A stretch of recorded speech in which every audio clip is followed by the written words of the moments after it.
day before the election, what are your plans? Well, we've been out here for Earth Day, and then there's the Battle of Atlantic, and then there's the Holocaust Remembrance Ceremony. So there's several events to go and show support. Then in between there'll be a little bit of canvassing when I get a chance to fit that in between the events. So it's a busy but fun day, especially starting it off with Earth Day here in Malden and Micmac Park with my kids. It's a terrific way to start the day.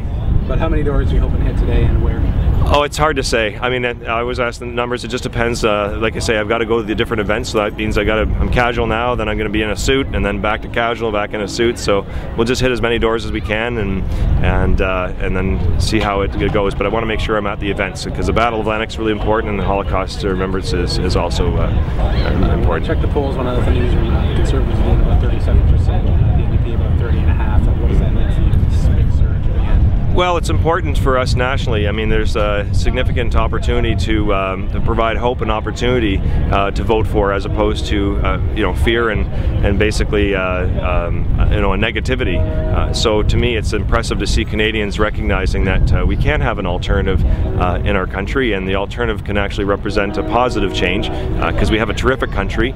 We have very important issues to address that are critical for the economy and our environment, but at the same time, the way that we address them should be done in a very much a positive way, to seeing that we're going to seek solutions that are going to help Canadians. So how are Windsor's responding? Do people in the city seem engaged this year? Yeah, absolutely.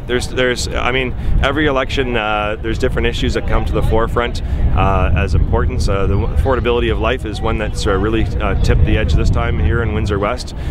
There's no doubt that the HST has had significant impact on people's pocketbooks, and they're looking for solutions to be able to get by. And people are recognizing the large corporate tax cuts that we've been doing for a decade now haven't led to the job growth that was promised, and haven't led to the prosperity that was promised, and haven't led to a better quality of life that was promised, and they recognize that they cannot go to borrow that money for that tax cut. How are you planning to get your vote out on Monday? We have a number of different ways. We'll be for phone canvassing, door knocking. All those things will be employed to remind people to get out to vote.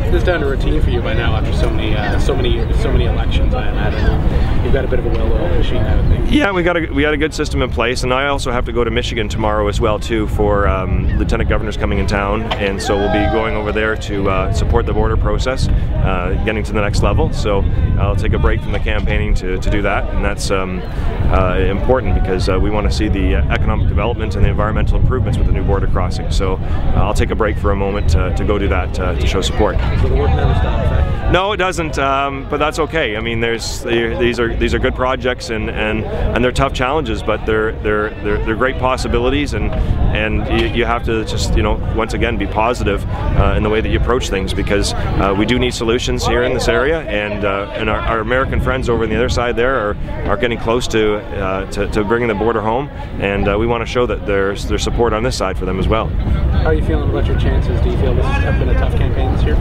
It's been a different campaign. I mean, some of the accusations have been wrong. In fact, they're still putting out information and leaflets that have improper records and misinformation. But that doesn't matter. What we focus on is what we have done and worked on, and the way that we want to run a positive campaign. And that's been great on the doorstep, talking to people. Obviously, Lisa and Jeff Watson in particular have been in your record. Yeah. Do you believe this has been a dirty campaign this year? Well, I think that when they say that they apologize for putting out misinformation but continue to use that material is disingenuous, and I don't think it's working. I think people realize that, and at least the people that I've run across have seen that negativity, and they're not buying into it. What they're looking for is a representative that's going to propose ways to improve the quality of their life, and they're looking for those issues. So that's the way we've approached things. I've always approached it that way, and will continue to do so.